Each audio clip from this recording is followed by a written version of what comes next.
இங்கே இந்த ஸ்டேஜில் நான், லியோ, அப்புறம் விஜய் ஆண்டனி சார் 3 பேருக்குமே டெபியூட் வந்து ஆகஸ்ட் 15, 2012 தான். எங்கள் படம் அட்டகத்தி ரிலீஸ் ஆச்சு, அவர் படம் நான் ரிலீஸ் ஆச்சு. இன்னைக்கு லியோ அவரோட படத்தில் அவரோட ப்ரொடக்ஷனில் டெபியூட் ஆகிறது எனக்கு ரொம்ப சந்தோஷம். லியோ வந்து எனக்கு ஒரு ஒரு ஒரு யங்கர் பிரதர் மாதிரி தான். எனக்கு ஆரம்ப காலத்துலேருந்து என்னோடய சினிமா லைஃப்பில் எனக்கு வந்து ஒரு பேக் போனாக இருந்து என் கூட என்னோட இவ்வளோ பெரிய வெற்றிகளுக்கு ஒரு முக்கியமான காரணமாக இருந்தது லியோ ஜான் பால்.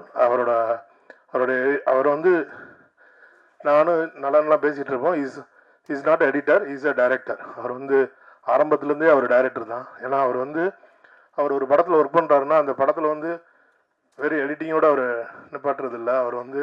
அவர் மியூசிக்கில் உள்ளே போயிட்டு சவுண்ட் எஃபெக்ட்ஸ் வரைக்கும் உள்ளே போயிட்டு ஒவ்வொரு ஃப்ரேம்லேயும் இது இப்படி வரணும், இது இப்படி வரணும்.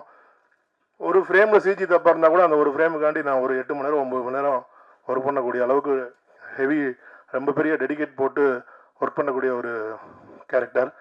அதே மாதிரி இந்த படமுமே வந்து இந்த படம் அவர் என்னைக்கு இந்த கதையை அவர் யோசிக்க ஆரம்பிச்சாரோ அன்னையிலேருந்து என் கூட டிஸ்கஸ் பண்ணிட்டு இருக்காரு. நானும் இவரும் வந்து இந்த படத்தை பற்றி, இந்த படத்தோட கதையை பற்றி, அதை பற்றி ரொம்ப நிறைய டிஸ்கஸ் பண்ணியிருக்கோம். அவரோட கடுமையான உழைப்புக்கும் அவரோட ரொம்ப ஒரு இயல்பாகவே அவர் ஒரு ரொம்ப நல்ல மனிதரும் கூட. அவங்க அந்த அவரோட இயல்பான அந்த ஒரு குணத்துக்காக இந்த படம் மிகப்பெரிய வெற்றி பெறும். ரெண்டாவது இந்த படமுமே வந்து பார்த்தீங்கன்னா இது ஒரு ரொம்ப புதுமையான ஒரு படம். இப்போ பேசுறதுக்கு யாருன்னு சொல்லலை, இது உண்மையிலேயே வந்து ஒரு ஒரு ஒரு எப்படி சொல்கிறது, தமிழ் சினிமாவில் இது வந்து ஒரு புது அட்டம்ப்ட், புதுமையான ஒரு கடைக்களத்தில் வரும். இந்த படம் எப்படி ராட்சசன், போர் தொழில்லாம் ஒரு பிளாக் பஸ்டராக இருந்துச்சோ அது மாதிரி ஒரு த்ரில்லர் மூவியில் இதுவும் அந்த லைனில் இது ஒரு மிகப்பெரிய பிளாக் பஸ்டராக மாறும். இது வந்து நான் ஒரு ட்ரெய்லர் பார்த்துட்டு இதுக்காண்டி நான் சொல்லலை. ஏன்னா இந்த கதையோட என்டையர் இதுவுமே எனக்கு நல்லா தெரியும், இதை எப்படி மேக் பண்ணியிருப்பாங்கன்றது நல்லா தெரியும். ஸோ இந்த படத்தை உருவாக்குறதும் அவ்வளோ ஈஸி கிடையாது. இந்த படத்தில் நடிச்சிருக்கவங்களுக்கும் சரி, ஏன்னா இந்த படத்தில் டைரக்டராகவும் சரி, டிஓபியாகவும் சரி, மற்ற எல்லா லெவல்லையுமே ஒரு ஹீரோனாக இருந்தாலும் சரி, அவ்வளோ பேருக்குமே இந்த படத்தில் வந்து நிறையா ஒர்க் இருந்திருக்கும். அந்த ட்ரெய்லர் பார்க்கும்போது லியோ இந்த அளவுக்கு அந்த ஒர்க்கை வாங்கியிருக்கான்னு தெரியுது. இல்லை, மனமார்ந்த வாழ்த்துக்கள். இந்த படம் மிகப்பெரிய வெற்றியை கண்டிப்பாக பெறும். விஜய் சார் ரொம்ப நன்றி. என்னோட ஆக்சுவலாக எங்கள் கம்பெனி இது வந்து லியோ வந்து விஜய் ஆண்டனி சார் படம் பண்ணியிருந்தாலும் அது என்னோட டைரக்டர் தான், என்னோட கம்பெனியோட டைரக்டராக தான் நான் கன்சிடர் பண்ணுவேன். அண்ட் தேங்க்யூ, அவர் சார்பாக நான் நன்றி சொல்லிக்கிறேன் உங்களுக்கு. இந்த படம் மிகப்பெரிய வெற்றி அடையும். அதுக்கு என்னோட வாழ்த்துக்கள் கண்டிப்பாக. தேங்க்யூ. லியோ ஜான் பால் வந்து எனக்கு அவருடைய எடிட்டிங் பற்றி நான் முன்னாடியே நோட் பண்ணியிருக்கேன். இவர் கூட எப்பயாவது ஒர்க் பண்ண முடியும் அப்படின்றது இது வரைக்கும் ஒர்க் பண்ண முடியல. இந்த படம் வந்து ஒரு டைரக்டராக பார்க்கும்போது இந்த படத்தினுடைய ட்ரெய்லர் வந்து ஒரு தடவை போட்ட பிறகு 2வது தடவை பார்க்க முடியுமா? இந்த கட்ஸ் வந்து அவ்வளோ இன்ட்ரெஸ்டிங்காக இருந்துச்சு. கட்ஸும் சரி, மியூசிக்கும் சரி, ரொம்ப கரெக்டாக, ரொம்ப ஒரு த்ரில்லர் படத்துக்கான ஒரு ஃபினிஷிங் இருந்துச்சு படத்தில். அந்த ட்ரெய்லரில் அந்த டோட்டல் ஸ்ட்ரக்சர் வந்து ரொம்ப நல்லா இருந்தது. All the best Leo. விஜய்க்கு வந்து நான் முன்னே சொல்லிட்டேன்.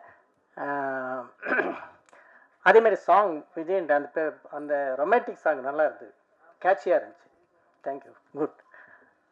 ஓகே, ஸோ இந்த டீம் வந்து இந்த ட்ரெய்லர் பார்க்கும்போதும் அந்த சாங் பார்க்கும்போதும் கண்டிப்பாக இந்த படம் ஒரு ஹிட் அப்படிங்கிற ஒரு லுக் எனக்கு கிடைச்சிது. இந்த நம்பிக்கை வந்து கண்டிப்பாக உண்மையாகும் அப்படிங்கிற வாழ்த்துக்களோடு நான் முடிச்சுக்கிறேன். அப்புறம் இந்த மேடையை வந்து நான் இன்னொரு விஷயத்துக்காகவும் நான் ஷேர் பண்ணுறேன். இந்த மேடையில் நான் இன்னொரு விஷயத்தையும் ஷேர் பண்ணிடுறேன். 2006 நானும் விஜய் ஆண்டனியும் நான் டிஷ்யூமில் இன்ட்ரடியூஸ் பண்ண அந்த படம் வந்து 2006 டிஷ்யூம் ரிலீஸ் ஆச்சு. அதுக்கப்புறம் 2016 பிச்சைக்காரன் ரிலீஸ் ஆச்சு. இது எங்கள் காம்பினேஷன் வந்து தமிழில் மட்டும் இல்லாமல் தெலுங்குலேயும் பெரிய ரீச் ஆச்சு, பெரிய ஹிட் கொடுத்தது எங்களுக்கு. ஸோ நாங்கள் 2 பேரும் சேர்ற அடுத்த படம் வந்து என்னுடைய அடுத்த படமாக வரப்போகுது. நானும் விஜய் ஆண்டனியும் மறுபடியும் ஒன்றா சேர்றோம். அதில் இன்னொரு முக்கியமான விஷயம் வந்து இந்த படத்தில் நடிச்சிருக்கிற அஜய் வந்து நான் டிஷ்யூமில் அவர் கூட ரெக்கார்டிங்கில் இருக்கிறப்ப ஷட்டில் காக் ஆடுவோம். நானும் அஜயோட அப்பாவும் ஷட்டில் காக் ஆடிக்கிட்டு இருக்கும்போது அந்த கார்க்கு தூக்கி போடுற பையனை, சின்ன பையன் 3 வயசுன்னு நினைக்கிறப்ப, அப்படி பார்த்து அந்த பையனை இப்போ என்னுடைய அடுத்த படத்தில் விஜய் ஆண்டனிக்கு ஈக்குவலான ஒரு ரோல், 2 டபுள் ஹீரோ சப்ஜெக்ட் பண்ணுறேன். அதில் ஒன்று விஜய் ஆண்டனி, இன்னொன்று அஜய். ஸோ இந்த 2 பேர்த்தையுமே நான் என்னுடைய அடுத்த படத்தில் கொண்டு வர்றது வந்து எனக்கு ரொம்ப ரொம்ப பெருமையாக இருக்குது. எங்களுடைய இந்த படம் எனக்கு என்னுடைய அடுத்த படம் வந்து ரொம்ப ரொம்ப என்னுடைய close to my heart movie. சில படங்கள் மட்டும்தான் ரொம்ப க்ளோஸாக பண்ணுவோம்னு நினைக்கும் இல்லையா, அந்த மாதிரி ஒரு படம் அந்த படம். அந்த படத்தில் எனக்கு ரொம்ப பிடிச்சமான விஜய் ஆண்டனியும் அவருடைய சிஸ்டர் சன் அஜயும் நடிக்கிறதுல எனக்கு ரொம்ப ரொம்ப சந்தோஷம். உங்களுடைய வாழ்த்துக்கள் இந்த படம் மாதிரி அந்த படத்துக்கும் இருக்கணும்னு வேண்டிக்கிறேன். இப்பயே வாழ்த்துக்கள். நன்றி. இது சினிமாவில் நான் ரொம்ப விரும்புகிற ஸ்பேஸ் வந்து என்னென்னா, கமர்ஷியல் ஃபிலிமையே ரொம்ப சீரியஸாக அப்ரோச் பண்ணுறது. ஃபார் எக்ஸாம்பிள் என் ஃப்ரெண்ட்ஸ் இருக்காங்க, பட் அவங்க எல்லாம் சீரியஸ், அதாவது ஃபிலிம் மேக்கிங் ரொம்ப சீரியஸ். இப்போ குமாராஜா இருக்கலாம், மணிகண்டனாக இருக்கலாம், அவங்க எல்லோரும் வந்து ஃபிலிம் மேக்கிங்கையும் ஸ்டோரி டெல்லிங்கையும் ரொம்ப சீரியஸாக அப்ரோச் பண்ணுவாங்க. ஸோ அவங்கள்ட்ட இருக்க டெடிக்கேஷன் வந்து மெயின் ஸ்ட்ரீம் ஃபிலிம்ஸில் அவ்வளோ ஈஸியாக பார்க்க முடியாது. ஒரு படத்துக்கு கடைசி விவசாய படத்துக்குலாம் மணிகண்டன் போய் விவசாயமே பண்ண ஆரம்பிச்சிட்டார். ஸோ அந்த மாதிரி ஒரு டெடிக்கேஷன் இருக்கும். ஸோ அந்த மாதிரி டெடிக்கேஷனையே மெயின் ஸ்ட்ரீம் ஸ்டோரி டெல்லிங்க்கும் மெயின் ஸ்ட்ரீம் சினிமாவுக்கும் அப்ளை பண்ணும்போது ஓவராலாக இண்டஸ்ட்ரி ரொம்ப பெனிஃபிட் ஆகும்னு என்னோடய நம்பிக்கை. அதாவது ஹை குவாலிட்டி, அதாவது மெயின் ஸ்ட்ரீம் ஃபிலிம்ஸ் வந்து எல்லாராலையும் எல்லோரும் பார்த்து விரும்பக்கூடிய ஒரு படங்களாக இருக்குது. அந்த மாதிரி படங்கள் வந்து ரொம்ப வேகமாகவும் அப்புறம் ரொம்ப டிமாண்டுக்கு, அதாவது ஒரு ஃப்ரெஷ்னஸ் இல்லாமல் ரொம்ப டிமாண்ட் ஓரியன்டாக, இது இந்த காலத்தில் இது நல்லா இருக்குது, இப்போதைக்கு ஒரு டேட் கிடச்சிருக்கு அப்படின்னு ஒரு பரபரப்பில் எடுக்கப்படும் போது ப்ராசஸாக அது வந்து கொஞ்சம் வேகமாக இருக்குது, பரபரப்பாக இருக்குது. ஸோ அதனால் பார்த்திங்கன்னா நீங்கள் ரொம்ப சீரியஸாக எடுக்கப்படுற படங்களில் கிடைக்கக்கூடிய ஒரு ஃபீல் வந்து உங்களுக்கு மெயின் ஸ்ட்ரீம் ஃபிலிம்ஸில் கிடைக்க மாட்டேங்குது. ஸோ நான் எனக்கு ரொம்ப விரும்புகிற ஸ்பேஸ் என்னென்னா, அந்த வித்தியாசமான ரொம்ப சீரியஸான படங்களுக்கு போடுற முனைப்பு, அதில் இருக்க எஃபோர்ட் வந்து ரொம்ப மெயின் ஸ்ட்ரீம் படங்களுக்கும் போட்டால் அது ரொம்ப ஒரு அழகான ஒரு, அஃப்கோர்ஸ் சீரியஸ் படம் தனியாக எடுக்கலாம், அதுவும் இருக்கட்டும். பட் அது இல்லாமல் மெயின் ஸ்ட்ரீம் ஃபிலிம்ஸ் ரொம்ப என்ரிச் ஆகும்போது பார்த்திங்கன்னா நிறைய பேர் ஒர்க் ஃபோர்ஸ் வந்து நிறைய பேர் கொரோனாக்கு அப்புறம்லாம் நிறைய குறைஞ்சிருச்சு ஒர்க் ஃபோர்ஸே தமிழ் இண்டஸ்ட்ரியில். அது அதிகமாகும். நிறையா பேருக்கு எல்லோரும் கொஞ்சம் காசு பார்ப்பாங்க, எல்லோரும் சந்தோஷமாக இருப்பாங்க. மேலும் அது வந்து அவங்களுக்கு ஸ்கில் செட்டை வளர்த்துக்கு உதவும் இந்த மாதிரி. ஸோ இந்த ஸ்பேஸ் நான் ரொம்ப விரும்புகிற ஸ்பேஸாக பார்க்குறேன். இப்போ லியோவெலாம் நான் அந்த ஸ்பேஸில் பார்க்குறேன். அதாவது ரொம்ப எக்ஸ்ட்ரீம் சின்சியாரிட்டி, ரொம்ப சிவியராக அப்ரோச் பண்ணுவாப்புல, ஆனால் படம் வந்து பயங்கர மெயின் ஸ்ட்ரீமாக இருக்கும். ஸோ அந்த ஸ்பேஸில் இயங்கிறதுனால எனக்கு லியோ மேலே ரொம்ப விருப்பம் அதிகம். அதே மாதிரி எல்லோரும் சொன்ன மாதிரி அவர் வந்து எடிட்டருக்கிற போர்வையில் எல்லோரும் ஏமாற்றிட்டு இருந்தார், எல்லாத்தையும் குறைச்சி கொடுப்பாரு. ஸோ ஆக்சுவலாக நான் பேர் சொல்லுவேன், நீ சொல்கிற டிசிஷன்லாம் கரெக்ட், ஆனால் அது டேரக்டர் நான் தான் எடுக்கணும் அப்படின்னு சொல்லுவேன். எடிட்டராக இருக்கும்போது அந்த மாதிரி டிசிஷன் மேக்கிங் தான் விரும்புவார், அந்த மாதிரி தான் கதையை அப்ரோச் பண்ணுவார். அந்த படத்தை வந்து தான் டேரக்டர் இல்லைன்னே அவருக்கு தெரியாது. அவர் ஒரு டேரக்டர் இருந்தால் என்ன பண்ணுவாரோ அது மாதிரி தான் அப்ரோச் பண்ணுவார். பட் அது வந்து நான் வந்து ஒரு அட்வான்டேஜ் தான் எடுத்துப்பேன். நான் ஆஸ் டேரக்டரு ஒவ்வொருத்தரும் ஒவ்வொரு படத்தை ஓன் பண்ணணும்னு தான் நினைப்பேன். ஸோ அந்த வகையில் தான் பார்த்தேன். இன்றைக்கி அது ப்ராப்பராக அவரோட பொசிஷனுக்கு வந்துட்டார். ஸோ விஜய் ஆண்டனி சார் நான் சொன்ன மாதிரி தான் அந்த சீரியஸான ஸ்பேஸை எல்லாத்தையும் கொடுக்குறாரு. அதாவது அவரும் அவர் படங்கள் வெற்றியடையும் அவர் விரும்புகிறாரு, காசு போட்டு எடுக்கிறாரு. ஸோ அதே நேரத்தில் வந்து அவர் அதான் சொல்லியிருக்காரு, நான் என்ன நம்பி எடுக்கல, நல்ல கதை நல்ல படத்தை நம்பி எடுக்கிறேங்கிறேன். அந்த ஸ்பேஸ் வந்து எப்படின்னா, ஸோ அப்போ என்ன ஆகுதுன்னா எல்லாருக்கும் இடம் கொடுக்குது. அது ஒரு ப்ரொடியூசருக்கு இடம் கொடுக்குது, ஒரு டேரக்டருக்கு இடம் கொடுக்குது, ஒரு கதாசிரியருக்கு இடம் கொடுக்குது, கேமராமேன். ஸோ எல்லோரும் வெற்றிகரமாக செயல்பட்டு அந்த படத்தை வெற்றியடைய வைக்க வேண்டிய நிர்பந்தம் வருது. ஸோ அது ஓவராலாக இண்டஸ்ட்ரிக்கு ஹெல்ப்ஃபுல்லாக இருக்கும் நம்புகிறேன். So thank you. இந்த படம் ககன மார்க்கங்கிறது ஒரு ஆஸ்ட்ரல் ட்ராவல் அப்படின்னு ஸோ அவர் வந்து சொல்லுவார். So all the best. படம் ரொம்ப பல்ப் ஃபிக்ஷன்னு சொல்லுவாங்க, அந்த விறுவிறுப்பான திடீர் திருப்பங்கள் நிறைந்த ராஜேஷ்குமார் சார்லாம் எழுதுவார்ல, மாயவனும் நான் அது அந்த மீட்டர் தான் எழுதினேன். இது அந்த மீட்டில் இருக்க படம், ரொம்ப சுவாரஸ்யமாகவும் விறுவிறுப்பாகவும் இருக்கும். தேங்க்யூ. இந்த படம் விஜய் ஆண்டனி ஃபிலிம் கார்பரேஷனில் கண்டிப்பாக ஒரு மிகப்பெரிய வெற்றி படமாக மாறுன்றதுல எனக்கு மிகப்பெரிய நம்பிக்கை இருக்குது. முதல் காரணம் என்னென்னா, இங்கே இண்டஸ்ட்ரியில் பல பேருக்கு தெரியாத ஒரு விஷயம், நான் வந்து அவருடைய ஃபைனான்ஷியல்ஸ் எல்லாம் எடுத்து பார்த்து தொட்டு நான் சொல்கிறேன். சீக்ரெட்டான பல விஷயங்களை எக்ஸ்போஸ் பண்ணிட்டார் என்கிட்ட. 100% சக்ஸஸ் ரேட் இருக்கிற ஒரு கம்பெனின்னு எடுத்திங்கன்னா இன்றைக்கி தமிழ் சினிமாவில் ஒரு முதன்மையான கம்பெனியாக நான் விஜய் ஆண்டனி ஃபிலிம் கார்பரேஷன் சொல்லுவேன். விஜய் ஆண்டனி ஃபிலிம் கார்பரேஷன் இன்னைக்கு வரையும் வணிக ரீதியில் ஒரு படம் கூட அவருக்கு தோல்வியே இல்லை. அப்படிப்பட்ட வெற்றி படங்களாக தொடர்ந்து கொடுத்துட்டு வர்றாரு. அவருடைய ப்ரொடக்ஷனில் வரும்போது மட்டும் அந்த படம் வணிக ரீதியில் மிகப்பெரிய வெற்றி அடைஞ்சிடும். இன்றைக்கி இந்த மார்கன் படம் எடுத்திங்கன்னா அதனுடைய டிஜிட்டல் ரைட் போயாச்சு, சேட்டலைட் ரைட் போயாச்சு, ஹிந்தி டப்பிங் நல்ல வேலைக்கு போயாச்சு, தியேட்டர்கள் ஒரு பெரிய இது போயிருக்கு, தெலுங்கு டப்பிங் போயிட்டுருக்கு. கம்ப்ளீட்டாக அவர் வந்து டேபிள்லேயே ஒரு பிரேக் ஈவன் ப்ராஃபிட்டில் வந்து உட்காந்துருக்காரு. இனிமேல் மக்கள் எப்படிப்பட்ட ஒரு தீர்ப்பு கொடுக்குறாங்களோ அதை வச்சு வெற்றி கிடைக்கும் இந்த படத்துக்கு. அப்படி அவருடைய ஒவ்வொரு படைப்புமே. இதில் ஒரு முக்கியமான விஷயம் என்னென்னா, ஒரு தயாரிப்பாளர் வந்து நான் சொல்கிறேன், அவர் படத்தை போட்டு காமிச்சு அவர் அந்த படத்தை போட்டு போகும்போதே அந்த படம் முடியும் போதே அதனோட டீல் முடியும். நான் ஒரு டிஜிட்டல் டீலில் நான் உட்காந்து பேசும்போது படம் முடியும் போதே அவங்க சொன்னாங்க சூப்பராக இருக்குது இந்த படம். நானும் அப்போ தான் வந்து டிஜிட்டல் ரைட்ஸ் பார்க்கும்போது நானும் கூட பார்த்தேன். உண்மையிலே எனக்கு ரொம்ப பிரமிப்பாக இருந்தது. லியோ ஜான் பால் எங்கூட 2 படம் பயணிச்சிருக்காரு. அண்ட் ஒரு எடிட்டராக இன்னைக்கு இந்த படத்தை எழுதி இயக்கி நான் முதல்ல இவ்வளோ ஒரு சிறப்பான படைப்பாக நான் எதிர்பார்க்கவே இல்லை லியோ. உண்மையிலே நான் எதிர்பார்க்கல. நான் வந்து ஓகேவா இருக்கும் அப்படின்னு நினச்சி தான் வந்தேன்.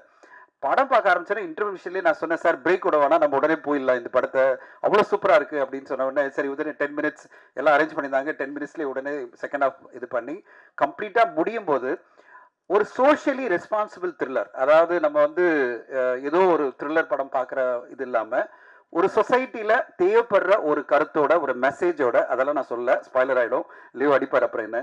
ஸோ இந்த சொசைட்டிக்கு தேவைப்படுற ஒரு நல்ல விஷயத்தோட சோஷியலி ரெஸ்பான்சிபிள் ஒரு த்ரில்லர் படமாக, த்ரில்லர் ஃபார்மேட்டில் இருக்கும், ஆனால் ஒரு சோஷியலி ரெஸ்பான்சிபிள் தீமை ரொம்ப அருமையாக இந்த டீம் கொடுத்துருக்காங்க. அதுவும் விஜயானி சார் நடிப்பை பார்க்கும்போது எனக்கே ரொம்ப ஆச்சரியமாக இருந்தது. இவ்வளோ டெடிக்கேட்டடாக இப்போ பாருங்கள், இந்த ஈவெண்ட்டு கூட அதே ரோலில் வர்றாரு, அதே கெட்டப்பில் அவர் வந்து எப்படி ஆயிருப்பாரு, அந்த கேரக்டருக்கு என்ன ஆயிருக்குன்னா அந்த கேரக்டர் காமிச்சிருப்பாங்க, ட்ரெயிலரில் சொல்லியிருக்க மாதிரி அந்த கேரக்டரோட இன்னைக்கு வந்திருக்காருன்னா இந்த டெடிக்கேஷன் பாருங்கள். அவரோட ப்ரொடக்ஷனுக்காக மட்டும் இல்லை, அந்த கேரக்டருக்காகவும் அவ்வளோ டெடிக்கேட்டடாக அந்த படம் ஃபுல்லாக இருந்திருப்பாரு. அதே மாதிரி இப்போ டெடிக்கேட்டடாக இந்த ப்ரொமோஷன் வந்திருக்காரு. அண்ட் அஜய், நானும் ஒரு 5-6 வருஷமா பார்த்து பழகின ஒரு பையன், இன்னைக்கு நல்ல பெர்ஃபார்மன்ஸ் இந்த படத்துல, ஒரு சிறந்த டெபு, தன்னுடைய சிஸ்டர் மகன் அப்படின்றதுக்காக இல்லை, அந்த கேரக்டர் நல்லா வரணும், அஜய்க்கு ஒரு நல்ல கேரக்டர், அந்த ஒரு ரோல் எஸ்டாப்ளிஷ் ஆகணுன்றதுக்காகவே இந்த படத்துல அவ்வளோ ஸ்பேஸ் கொடுத்துருக்காரு விஜயானி சார். அஜயும் அதுக்கேற்ற மாதிரி டெடிக்கேட்டடா இந்த படத்துல சூப்பரா பெர்ஃபார்ம் பண்ணியிருக்காரு. அஜய், உங்களுக்கு ஒரு நல்ல வருங்காலம். என்ன பெரிய ஒரு டைரக்டரே உங்களை வந்து ஆசீர்வதிச்சிட்டாரு சசி சார். இனிமேல் நீங்கள் எதுவுமே no looking back, you will have a great career ahead. கண்டிப்பாக சசி சாரினுடைய படம் வந்த பிறகு பாருங்கள் உங்கள் கரியர் எங்கோ போவோம். பட் இந்த படத்தில் உங்களுக்கு ஒரு நல்ல பேர் கிடைக்கும், ஒரு நல்ல டெபு, ஒரு நல்ல ஹீரோ தமிழ் சினிமாவுக்கு அறிமுகமாயிருக்காருன்னு கண்டிப்பாக இந்த படம் பார்க்குற எல்லோருமே சொல்லுவாங்க.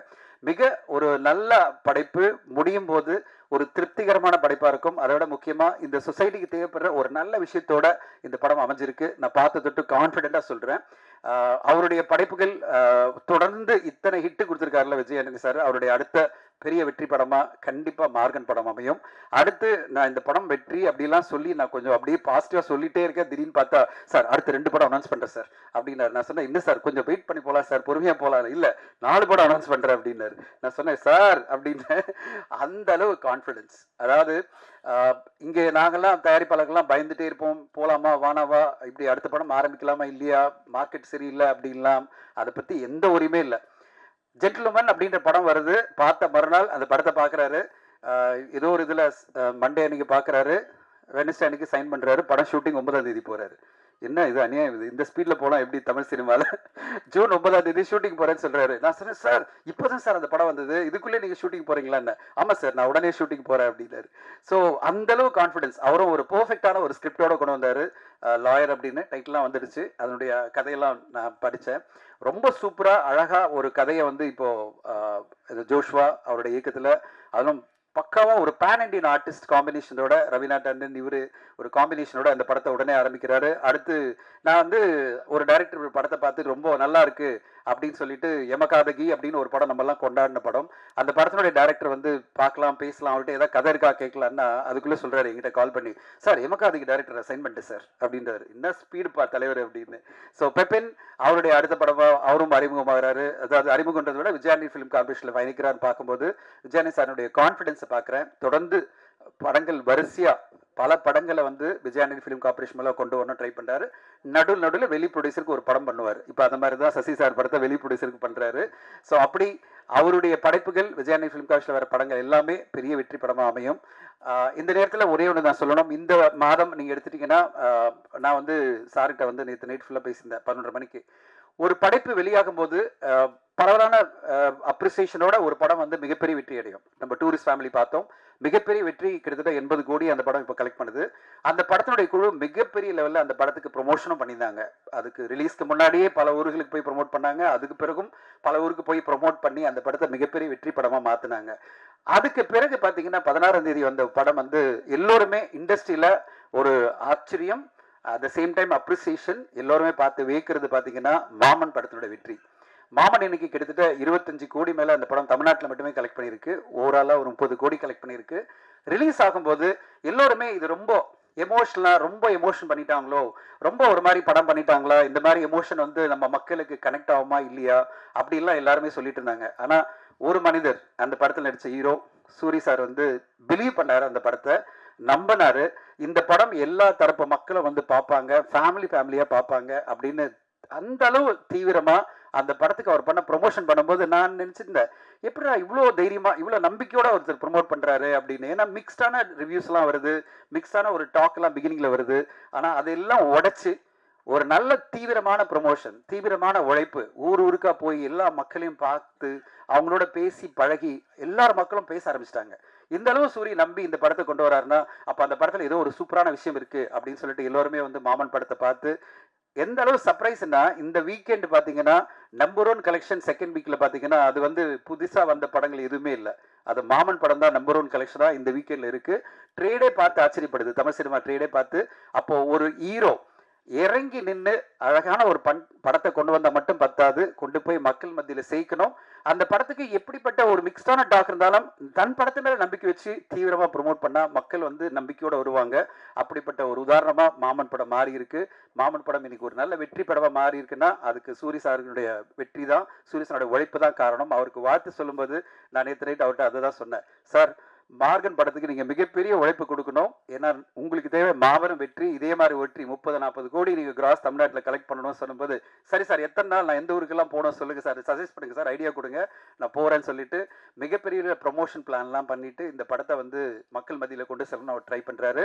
அதனுடைய ஒரு தொடக்கம் தான் இந்த மீட்டிங். நாங்களாம் உட்காந்து பேசும்போது நான் ஒரு ஐடியா தான் சொன்னேன், சார் ஒரு டீசரோ இல்லை ஒரு சாங்கோ நம்ம மீடியாவுக்கு ஃபர்ஸ்ட் போட்டு காமிங்க, யூடியூப் மட்டும் பண்ணாதீங்க அப்படின்னு சொன்ன உடனே சரி சார் பண்ணுங்க சார், பண்ண சொல்லுங்க சார் நம்ம டீம் அப்படின்னாரு. ஸோ இன்னைக்கு அதனால தான் உங்கள் முன்னாடி இந்த மீட்டிங் நடக்குது.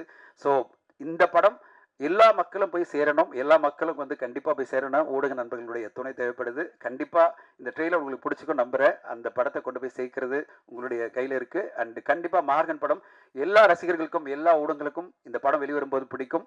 அப்படிப்பட்ட ஒரு சிறப்பான படைப்பை இந்த டீம் கொடுத்துருக்காங்க. இந்த படத்தில் பிரிகிடா ஒரு போலீஸ் ஆஃபீஸரை வந்து ரொம்ப சூப்பராக நடிச்சிருக்காங்க. நானே ஆச்சரியப்பட்ட பார்க்கும்போது என்னடா போலீஸ் ஆஃபீஸர் வராங்கன்னு, ஆனால் கன்வின்சிங்கான ஒரு ரோல். அது பிறகு ஹோல் டீம் இந்த படத்தில் பணியாற்றின எல்லோருமே சூப்பராக பண்ணியிருக்காங்க. பேரெல்லாம் நம்மளுக்கு அந்த அளவு லிஸ்ட் ஞாபகம் இல்லை. பட் ஆனால் கண்டிப்பாக ஒரு நல்ல படத்தை பார்த்த திருப்தி இங்கே இருக்கிற எல்லோருக்குமே கிடைக்கும் படம் நீங்களாம் பார்க்கும்போது. அண்ட் இந்த என்டையர் குழுவுக்கு வாழ்த்துக்கள். லியோ உங்களுக்கு ஒரு நல்ல டெபு கிடச்சிருக்கு. ஆனால் எடிட்டிங் விட்டுறாதீங்க. உங்கள் எடிட்டிங் தான் தமிழ் சினிமாவுக்கு பெரிய லெவலில் நிறைய படங்கள் நீங்கள் எடிட் பண்ணி கொடுத்துருக்கீங்க. அட் த சேம் டைம் உங்களுடைய படைப்புகள் அடுத்தடுத்த கட்டம் டைரக்டராக வந்து பெரிய வெற்றி அடைய நான் வாழ்த்துறேன். விஜயானி சாருக்கு மீண்டும் ஒரு முறை என்னுடைய மனமார்ந்த வாழ்த்துக்கள். நன்றி, வணக்கம். படத்தினுடைய ட்ரெய்லர் பார்க்கும்போது எனக்கு வந்து ரொம்ப சந்தோஷமாக இருந்தது லியோவை நினச்சி. லியோ வந்து எனக்கு ரொம்ப ஒரு நெருங்கிய நண்பர். என்னுடைய முதல் படத்துக்கு அவர் தான் படத்தொகுப்பாளர். பொதுவாக சிவிகுமார் சார் கம்பெனியில் பண்ணும்போது மற்ற டெக்னீஷியன்ஸ் எல்லாம் மாறினாலும் எடிட்டர் வந்து எப்பவுமே லியோவாக தான் இருப்பார் அங்கே. ஸோ நமக்கு போகும்போதே ஒரு கம்பெனி எடிட்டர், கம்பெனிலேயே ஒரு எடிட்டர் கொடுத்துட்டாங்களேங்கிற மாதிரி ஒரு பார்வை தான் அங்கே படம் பண்ண எல்லாருக்குமே இருந்திருக்கும். கிட்டத்தட்ட அவர் அட்டக்கத்தியில் ஆரம்பித்து அட்டக்கத்தி, பீட்சா, சூதுகவும், முண்டாஸ்பட்டி, தெகடின்னு எல்லாமே வந்து முதல் பட இயக்குனருடைய படமாக இருக்கும். பொதுவாக முதல் பட இயக்குனர் கூட வந்து ஒரு எடிட்டர் வந்து பணியாற்றும் போது என்ன ஆகுனா, நமக்கு ஒரு ஸ்ட்ராங்காக ஒரு ஒப்பீனியன் இருக்கும். அதை மாற்றிக்கவும் மாட்டோம். புதுசாக அவங்க சேஞ்ச் பண்ணி சொல்கிறது கொஞ்சம் ஏற்றுக்கவும் மாட்டோம். ஸோ இந்த மாதிரி இருக்கிற முதல் பட இயக்குனருக்கு அவர் நிறைய சேஞ்சஸ் சொல்லி படத்தை இம்ப்ரூவ் பண்ணி காட்டி அது ரொம்ப அந்த ப்ராசஸ் வந்து தொடர்ந்து ஒரு முதல் பட இயக்குனருக்கு, அதாவது ஸ்டூடெண்ட்ஸ் அடுத்த கிரேடுக்கு போயிட்டாலும் வாத்தியார் வந்து அதே கிளாஸில் திரும்ப அடுத்த செட்டுக்கு பாடம் நடத்துவார் அதே பாடத்தை. அது மாதிரி ஒவ்வொரு இயக்குனருக்கும் திரும்ப லியோ வந்து இல்லை இப்படி பண்ணால் நல்லாயிருக்கும், இப்படி பண்ணால் நல்லாயிருக்கும்னு அவங்களோட வந்து போராடிக்கிட்டு இருப்பார். கிட்டத்தட்ட எடிட்டர் மட்டும்தான் இயக்குனர்கிட்ட இருக்கிற படத்தை கொஞ்சம் பார்வையாளர் பக்கமாக நகர்த்துற மாதிரி ஒரு ஆளாக இருப்பார். இல்லை இப்படி காமிச்சா நல்லாயிருக்கும், நீங்கள் கொஞ்சம் மாற்றி பாருங்கள், நமக்கு அந்த நம்பிக்கை வராது, நம்ம விடவும் மாட்டோம். இவர் வந்து நம்ம கோழி கொஞ்சம் பாதுகாக்கிறாரா இல்லை தூக்கிட்டு போகிறாரான்னு தெரியாமல் ஒரு பயமாகவே இருக்கும். இல்லை வைங்கன்னு லாஸ்ட் மினிட் வரைக்கும் போராடுவார். இப்படி வச்சா நல்லா இருக்கும், இது இன்னும் கொஞ்சம் நல்லா இம்ப்ரவைஸ் ஆகுதுன்னு. என்னுடைய படம் இன்னும் எளிமையாக புரிஞ்சதுக்கும் நல்லா வந்ததுக்கும் லியோவுடைய பங்களிப்பு ரொம்ப ஒரு முக்கியமான பங்களிப்பு. நிறைய படங்கள் அவருடைய ஒர்க்கை நான் பார்த்துருக்கேன், பாராட்டியிருக்கேன். அவர் வந்து படம் முடிஞ்சு மிக்சிங் தேட்டரில் வந்து நம்ம கூட உட்காந்துட்டு இருப்பார். அங்கே கூட ஏதாவது ஒரு இம்ப்ரெஸ் பண்ணிகிட்டே இருப்பார். சின்ன சின்ன வேலைகளுக்கு ரொம்ப மெனக்கெட்டு டே நைட் அதுக்காக வந்து பின்னாடியே போயிட்டு இருப்பார் கூடயே. பொதுவாக அந்த மாதிரி படத்தொகுப்பாளர்கள் அவங்க டேபிளில் ஒர்க் முடிஞ்சால் மற்றவருக்கு அங்கே அசிஸ்டன்ட் வச்சு பார்த்துக்குவாங்க, இல்லைன்னா மற்றவருக்கு இயக்குனருடைய பார்வையில் இருக்கும்.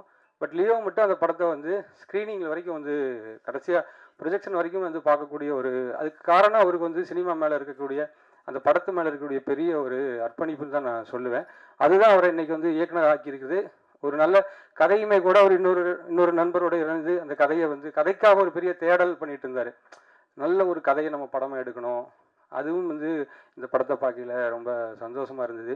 விஜய் ஆண்டனி சார் மாதிரி ரொம்ப நேர்மறையான ஒரு சிந்தனை உள்ள ஒரு மனிதர் தமிழ் சினிமாவுக்கு நிறைய இயக்குநர்களை கொடுத்துக்கிட்டு இருக்காரு. எனக்கு தெரிஞ்சு சிவகுமார் சாருக்கு அப்புறமா இவ்வளவு அறிமுக இயக்குநர்களை கொண்டு வந்த ஒரு ஒரு தயாரிப்பாளராகவும் நடிகராகவும் அவர் தான் இருக்கார். சாருக்கு ஒரு பெரிய நன்றியை சொல்லிக்கிறேன். இந்த படம் எனக்கு ரொம்ப பிடிச்சிருக்கு. இந்த கதை எனக்கு தெரியும். நிச்சயமாக ஒரு வெற்றி படமாக இந்த படம் இருக்குன்னு நம்பிக்கை இருக்குது. படக்குழு அனைவருக்கும் என்னுடைய பாராட்டுகளை தெரிவிச்சுக்கிறேன். நன்றி. இந்த மார்கன் நம்ம பார்த்த அந்த ஷோரீலும் ட்ரெய்லரும் ரொம்ப நல்லா இருந்தது. இது வழக்கமான அந்த விழாவுக்கு சொல்கிற வார்த்தைகளாகவே இல்லை, உணர்வுபூர்வமாகவே ரொம்ப நம்மளை பாதித்தது. அந்த விஷுவல்ஸ் இது ஏதோ ஒரு வேறு தளத்துக்கு சினிமா இன்னொரு இடத்துக்கு எடுத்துகிட்டு போகிறாங்கன்றது மட்டும் அந்த படத்தில் இந்த இடத்துல புரிஞ்சுக்க முடிஞ்சுது. லியோவை பற்றி நான் நிறையா கேள்விப்பட்டிருக்கேன். ஏன்னா ஒரு சிவி குமார் கம்பெனியில் வந்து சிவி குமாருக்கு எல்லா ஃபைனல் டிசிஷன் லியோ தான் எடுப்பார். இல்லையா நான் லியோ பழக்கமே இல்லை எனக்கு, ஆனால் நிறையா கேள்விப்பட்டிருக்கேன். யார் சொன்னாலும் கேட்க மாட்டேன், லியோ சொன்னால் தான் கேட்பார் சிவி குமார்னு சொல்லுவாங்க. அந்த லெவலில் வந்து உங்களுக்கு ஒரு அந்த ஒரு சரியான கிரிட்டிக்காக எடிக்டராக எல்லா விதமான நல்ல பேர் இருந்தது. நல்ல பேர் தான் எல்லா இடத்துலையும். நீங்கள் பண்ணியிருக்கிற படமும் நிச்சயமாக வந்து ஏன்னா அவ்வளவு பேரை நீங்கள் அத்தனை டேரக்டர்ஸும் எவ்வளோ டார்ச்சர் பண்ணியிருப்பீங்க, எவ்வளோ வேலை வாங்கியிருப்பீங்க, எல்லாம் பண்ணிவிட்டு திருப்பி நீங்கள் பண்ணுற படத்தில் மற்ற டேரக்டர் கிளிக்கக்கூடாதுன்ற அந்த கான்சியஸ் ரொம்ப இருந்திருக்குன்னு நினைக்கிறேன். நிச்சயமாக ரொம்ப வித்தியாசமான ஒரு படமாக நான் பார்த்தேன். இது வரைக்கும் பார்த்ததில் ரொம்ப நல்லது, வாழ்த்துக்கள். அதே மாதிரி வந்து இந்த அஜய் ரொம்ப அதாவது நேரில் அப்போ தான் வந்து இன்ட்ரடியூஸ் பண்ணாங்க. பார்க்குறக்கும் படத்துக்கும் ஏராளமான வித்தியாசம், எக்ஸ்ட்ரானரி. பார்த்த ஸ்டோரிலேயே அவ்வளோ பெரிய பெர்ஃபார்மன்ஸ் ரொம்ப நல்லா இருந்துமா. All the best. நீங்கள் விஜய் ஆண்டனியோட சிஸ்டர் பையன் இல்லைன்னா கூட இதே பாராட்ட நான் சொல்லுவேன் இந்த இடத்துல. அந்தளவுக்கு வந்து ரொம்ப நல்லா பண்ணியிருந்தேன். இன்னும் அடுத்தடுத்து பெரிய படங்களாக வரப்போகுது. அடுத்து மிகப்பெரிய தமிழ் சினிமாவில் ஒரு முக்கியமான ஒரு இயக்குனர்னா அது சசி ஒரு இயக்குனர். அவரோட இயக்கத்தில் நீ ஒரு பேரல் ஹீரோ ரோல் பண்ணுறன்றது ஒரு பெரிய ஆப்பர்ச்சுனிட்டி. கண்டிப்பாக மேக் யூஸ் ஆஃப் இட். ரொம்ப நல்லா வரும் கண்டிப்பாக. ரொம்ப ஆல் தி பெஸ்ட். ரொம்ப எக்ஸ்ட்ரானரியாக இருந்தது உங்களுடைய பெர்ஃபார்மன்ஸ். அதே போல் அந்த படத்தில் வந்து நிறையா வேலை செஞ்சு அதில் கேமராமேன் ரொம்ப பியூட்டிஃபுல்லாக இருந்தது ஒர்க்கு. அந்த photography was amazing. Very nice, very nice. ரொம்ப நல்லா இருந்தது. ஆமாம், ஆல் தி பெஸ்ட் சார். நான் டோட்டலாகவே அது பிக்சரைசிங் அந்த டோன் எல்லாமே ரொம்ப ரொம்ப அழகாக இருந்தது பார்க்குறதுக்கு. இந்த படத்தில் எல்லா heroines highly talented, Brigida and others எல்லாத்துக்கும் என்னுடைய வாழ்த்துக்கள். மீது எல்லா டெக்னீஷியன்ஸ்க்கு என்னோடய வாழ்த்துக்கள். அதே மாதிரி அந்த மார்கன், அவர் என்ன மார்கன் தெரியல, நான் ஒரு பெரிய மூர்கன் அது மட்டும் எனக்கு தெரியும். ஏன்னா ஒரு சினிமாவில் அந்த ஜெயிக்கணுன்ற ஒரு வெறி, நான் சொன்னால் நடந்தே தீரணுன்ற அந்த ஒரு திமிர், அது எல்லாமே அவருக்கு இருக்குது. அந்த அவர் டைட்டில் எல்லாமே அவருக்கு வச்சுக்க வேண்டியது நம்ம திருப்பி அவர் ஒரு மூர்கன் ஒன்று எடுப்பார்னு அடுத்தது. அந்த மாதிரி வந்து நான் அப்படி ஒரு ஏன்னா தைரியம், உச்சக்கட்ட தன்னம்பிக்கை. அந்த தைரியத்தினோட எல்லாத்துக்கும் அடிப்படை தன்னம்பிக்கை. ஏன்னா இன்றைக்கி வந்து சினிமாவில் அவருடைய இவ்வளோ ஷார்ட் ஸ்பேனில் இவ்வளோ நம்பர் ஆஃப் ஃபிலிம்ஸ்குள்ளே பார்த்தீங்கன்னா அவ்வளோ புது டைரக்டர்ஸ் அப்படின்னா அது அவர் மேலே அவர் வச்சிருக்கிற நம்பிக்கை. அந்த தன்னம்பிக்கையை வந்து எதுவாக இருந்தாலும் நான் ஃபேஸ் பண்ணுவேன்ற அந்த தன்னம்பிக்கை தான் இத்தனை புது டேரக்டர் வாய்ப்பு கொடுக்க முடியுது. நிச்சயமாக கொடுங்க. புதியவர்கள் வர தான் அந்த சினிமா வளரும். அந்த அந்த முயற்சிக்கும் ஒரு நன்றி. அதே மாதிரி உங்களுடைய இந்த போராட்டம் பெரிய வெற்றி அடையணும். ஏன்னா நான் ரொம்ப க்ளோஸாக இருந்து பார்த்துட்டே வர்றோம் அவருடைய எந்த அளவுக்கு எல்லா விதமான போராட்டம், மன ரீதியான போராட்டம், பண ரீதியான போராட்டம், வெற்றி தோல்விக்கான போராட்டம் எல்லாத்தையுமே வந்து ஒரு பெரிய சேலஞ்ச் எடுத்து பண்ணிகிட்டு இருக்காரு. அந்த அளவுக்கு அவ்வளோ ஒரு வைராக்கியம் அப்படி சொல்லலாம். இதுக்கு மேலே ஒரு தன்னம்பிக்கைக்கும் ஒரு முயற்சிக்கும் இன்னொரு உதாரணமே சொல்ல முடியாது. நான் ரொம்ப நாள் முன்னாடி உங்களுக்கு சொன்னேன், நான் தன்னம்பிக்கைன்னு ஒரு புக்கு போட்டால் விஜய் ஆண்டனி பேரில் வச்சிடலான்னு சொன்னேன். அந்த அளவுக்கு வந்து உங்களுடைய தன்னம்பிக்கைக்கு வந்து பெரிய மரியாதை சார். ஆல் தி பெஸ்ட் ஒரு ஃபிலிம் விஜய் ஆண்டனி ஃபிலிம் கார்பரேஷனுக்கு என்னுடைய வாழ்த்துக்கள். இந்த படம் பெரிய வெற்றி அடையணும். உங்களுடைய அத்தனை பேர் முயற்சிக்காகவும், உழைப்புக்காகவும், நல்ல எண்ணத்துக்காகவும், புது முயற்சிக்காகவும், லியோவுக்காகவும் இந்த படம் மாபெரும் வெற்றின்னு வாழ்த்துக்கிறேன். நன்றி.